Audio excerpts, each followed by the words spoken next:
You broke with it, then continue living where you do now. Then move to...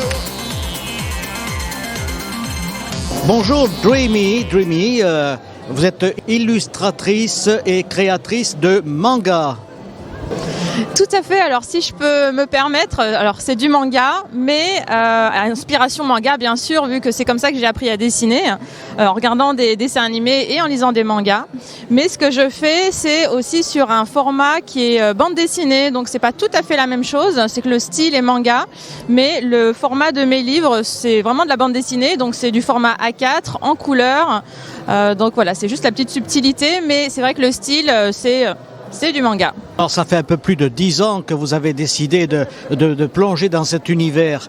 Vous avez donc commencé très jeune à dessiner vous-même. Vous vous êtes d'abord inspiré des mangas qui existaient, puis ensuite vous êtes lancé dans votre propre création.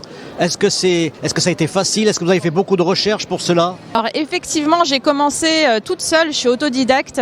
Je regardais le Club Dorothée à la télé, Génération Club Dorothée, années 80, Sailor Moon, Ranma 1/2, Dragon Ball, tout ça, c'était quelque chose qui était très différent des dessins animés que je voyais sur les autres chaînes, et ça m'a tout de suite plu et j'ai eu envie de les reproduire. Donc ce que je faisais, c'est que j'enregistrais les épisodes et je faisais pause et je recopiais comme ça. Ensuite, quand il y a eu les mangas qui sont sortis un petit peu après, c'était plus facile parce que du coup j'avais vraiment les modèles sous les yeux, et petit à petit, en recopiant mes héros préférés, j'ai commencé après à créer mes propres personnages et à leur créer aussi leurs propres histoires. Donc ça a commencé comme ça. Je devais avoir 10 ans.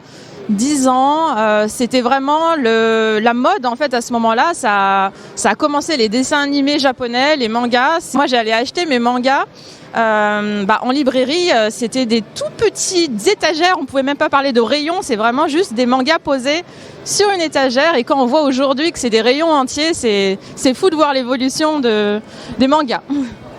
Quel conseil vous donneriez par exemple à un jeune ou une jeune future peut-être artiste pour se lancer dans le manga? Est-ce que l'univers familial est important pour essayer de croire et d'être soutenu? C'est sûr que si on est bien entouré, déjà c'est mieux, je pense, pour tout d'ailleurs dans la vie.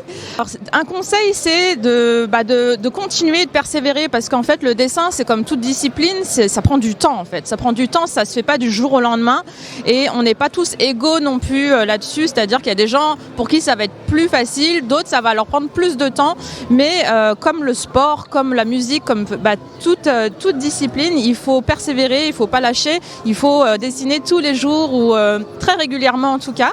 Et un autre conseil aussi, c'est bien de recopier au début, et on a tous commencé comme ça, il n'y a vraiment pas de honte, et à un moment il faut essayer de ne plus recopier et il faut se lancer, et puis il faut surtout créer son propre univers. Il faut un peu lâcher justement, ne pas copier le style des autres éternellement, et trouver son propre style finalement. Et c'est ça qui va faire que vous allez révéler votre personnalité et votre talent.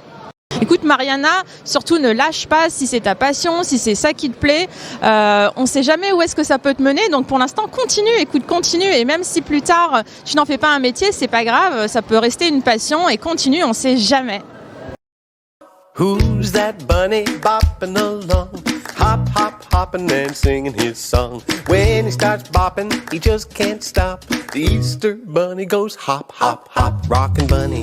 Ooh, hop, hop, Easter bunny. Cécile Garcia, bonjour, buenos dias peut-être. Alors qui êtes-vous dans cet univers de TGS Toulouse Spring Break? Bonjour, je suis scénariste de Webtoon bande dessinée numérique. Je suis également la présidente du collectif Eventoon qui rassemble les auteurs édités chez Webtoon France. Je suis co-autrice de Mez et les filles de Sar, qui est une série sur Webtoon qui parle d'une romance entre une jeune fille qui a le TDI et un jeune homme qui a de l'anxiété généralisée. Alors j'écris depuis que je sais écrire, je crois, mais je suis dans le métier du webtoon depuis 2021. À la suite du concours de webtoon depuis 2021, la série est sortie mi-décembre 2021. Donc c'est à partir de là que je suis vraiment rentrée dans le métier du webtoon. Alors vous pouvez retrouver la série sur webtoon.fr, c'est gratuit. La plateforme est gratuite, les séries françaises sont gratuites. Vous pouvez me retrouver sur Twitch, je stream 4 fois par semaine. Et Eventoon, donc le collectif avec tous les auteurs français, vous pouvez le retrouver sur notamment Instagram.